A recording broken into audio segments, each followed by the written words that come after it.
Hi, football aside, sorry, but I'm doing a story about New Year's resolutions, and I was just wondering if you had any you wanted to share with your fans and our readers. Yeah, no, not right now. Okay, thanks. Maybe next week. Stefan Diggs! Merry Christmas, Bills Mafia. What a weekend this was. Not only did we get our division back, but we also got two legendary clips in the process. I mean, how much better of a Christmas gift for the Buffalo Bills can you receive? So what a damn holiday weekend it was. But what is going on, y'all? It is the Caveman back at it again with another video. This weekend, it was awesome for the Buffalo Bills. It could not have gone any freaking better. Before we get into it, you guys know the drill around here. Mott's applesauce, if you're ever hungry, thirsty, whatever it might be, Mott's applesauce will satisfy whatever satisfies you, satisfies the Caveman guarantee. I promise it will never fail you. Buffalo goes to New England and takes care of business. Did we expect anything else? Josh Allen and the Bills took out the trash 33-21. I really didn't have any doubts going into it. I didn't have any doubts during the game either. I don't think at any point we trailed the Patriots. I mean, I think they tied us at one point, but other than that, we had to lead the whole game. Of course, as usual, I have a ton of opinions I want to spew. There are a lot of positives that I took from this game, but I want to stay as grounded as possible because we can't get too high on the highs or too low on the lows, especially in the 2021 season. Anyways, let's start with the positives because there are a ton of them. The toughness and the grit of this football team was put to the test this weekend, and a lot of different guys were called on, and I can say safely that I think everybody delivered. There was nothing soft about the way we played that football game, and I think in the 2021 season up to this point, we've learned that if you're soft, you will struggle to win some games, especially down in the trenches. But after that performance yesterday, we won the battle of attrition. Our front five played outstanding. Unfortunately, we lost Ike Bodker to an Achilles injury, but Ryan Bates stepped in his place next to Darrell Williams, Deion Dawkins, Mitch Morse, and Spencer Brown, and they did everything they had to do against a very solid defensive front. They were getting pushed when they needed to, when Josh was running the ball, when Devin Singletary was running the ball on longer developing routes. I mean, Josh Allen had all the time in the world to wait for those routes to develop. I mean, Josh looked awesome, and it was because he had time in the pocket. There is zero coincidence about the fact that our offense put up 33 points and our offensive line played extremely well. It just goes hand in hand. When Josh Allen has time in the pocket, he's going to deliver. He's going to put up some points, and we saw that yesterday. So hats off to the offensive line because they played their best game all year against a very solid defensive front. But toughness ran through the veins of our roster. It didn't just start and end at the offensive line. Each and every guy played with the same amount of grit. I think the second play of the game, Devin Singletary certainly set the tone. Deion Dawkins came off the COVID list, but not 100%. No practice time this week. Dump off to Singletary and carries a defender. Devin Singletary's 5'7", 206 pounds. Kyle Duggar is 6'2", 220 pounds. He carried him 7 yards, and then Devin Singletary, in the process, trucked over 6'3", 260 Adonta Hightower and got the first down. If that wasn't a warning message for the Patriots about what kind of energy we were bringing to that game, I don't know what was. Singletary himself had a nice day. 17 touches for 79 total scrimmage yards and a touchdown. He was involved as he deserved to be. 5 of these touches came through the air, and that's how I'll segue into the Josh Allen performance. Just look at these stats.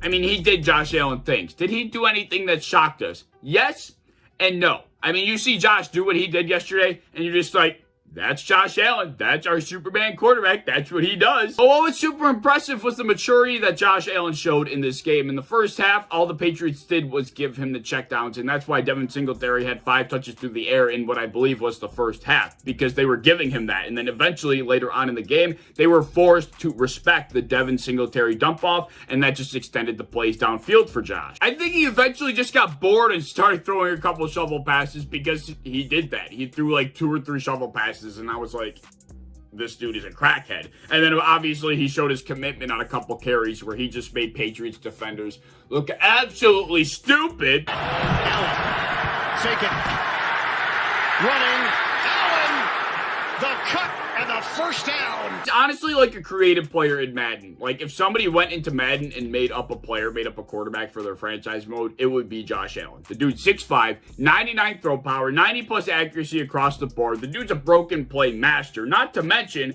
he's like a running back. He can make you miss in the open field, but he can also truck you over when he has to. There's nothing you can really do to stop Josh Allen. The only thing that stops Josh Allen is bad offensive line play and himself. I've yet to even include the context of that play. It was 4th and 1. We're only up by 5 with 4 minutes left in the game. If Josh Allen doesn't do what he just did in that clip, the Patriots have an opportunity to milk the clock out, run the ball down the field, and put up a touchdown and beat us. And then all of a sudden, Josh Allen has no time to go back and put up a touchdown of our own.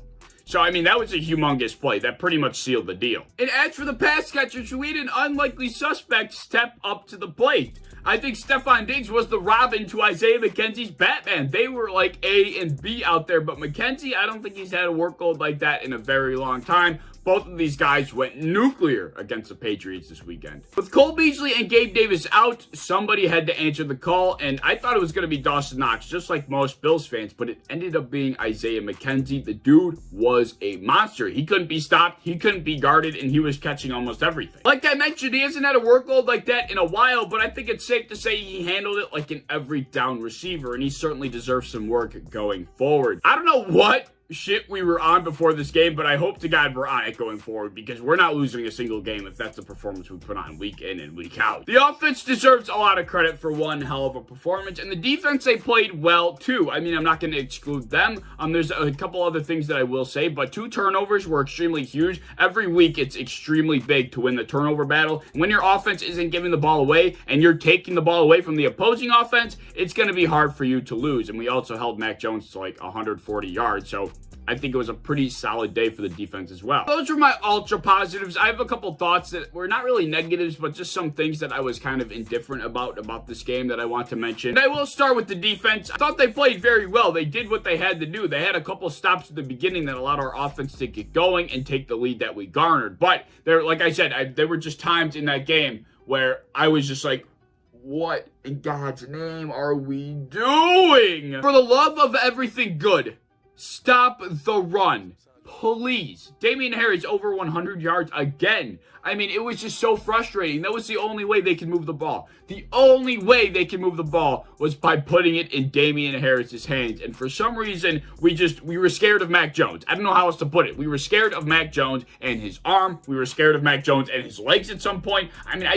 I don't understand what the respect for Mac Jones is all about. There was one carry where Damian Harris found a cutback lane in our entire second level, like overcommitted, and thank God our safeties were smart enough not to do it, because literally every single player that was in the box around the line of scrimmage overcommitted one way. Damian Harris found the cutback, and he was gone for like 20 yards. Not to mention, Josh McDaniels broke out the college option plays against this Buffalo Bills defense with the ever so unathletic Mac Jones, and for some reason, there were so many different plays where Mac Jones had the ball in his hands and we were committing to Mac Jones instead of Damian Harris, and all Mac Jones had to do was flip the ball to his running back, because for some reason, we weren't being patient and we were going right at Mac Jones and thinking he was actually going to do something with it. Like I said, I'm happy with the way we played. We had a couple takeaways, but good Lord, an offense that operates that way, the fact that we couldn't hold them to like 13 points. I mean, they really had no business scoring. Just for some reason, we cannot stop the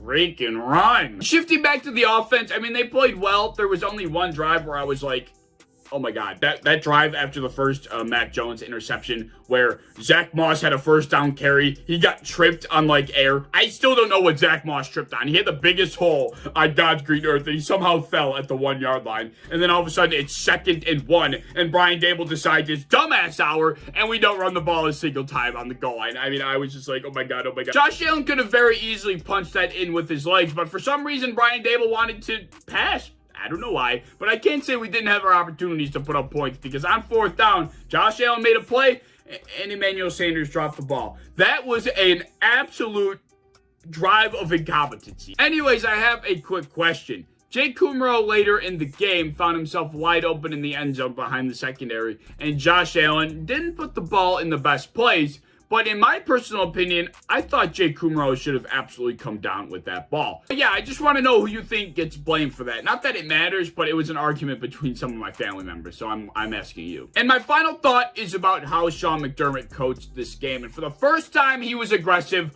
all damn season. I think we were 3 for 4 on 4th down conversions, something along those lines.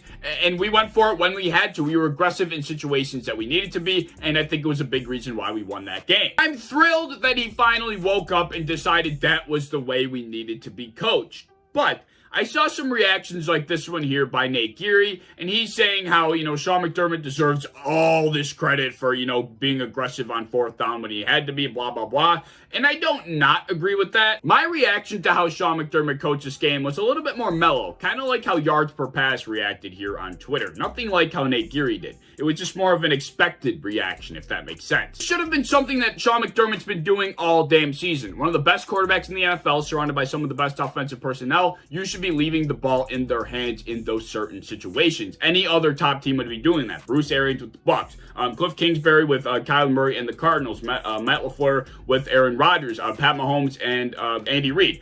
So any of these other teams are doing this. So we were just behind the curve. I don't think Sean McDermott deserves all this extra credit for finally doing what he's supposed to do and catching up. So yeah, I just wanted to put that out there. I'm finally glad that Sean McDermott woke up and did what he was supposed to do and be aggressive, but I don't think he deserves a ton of credit, like Nate Geary said. I take more of a yards per pass approach. But anyway, those are my thoughts on the game as a whole. If you have any thoughts, down in the comment section below. If you enjoyed the video, as always, please like, subscribe, do all the fun stuff. You want to hit the bell to be notified when I upload, I'd appreciate that. You want to go over to Twitter, follow me over there, I'd appreciate that as well. I have a TikTok you should check out down in the description, and I hope to see you in the next one. Peace.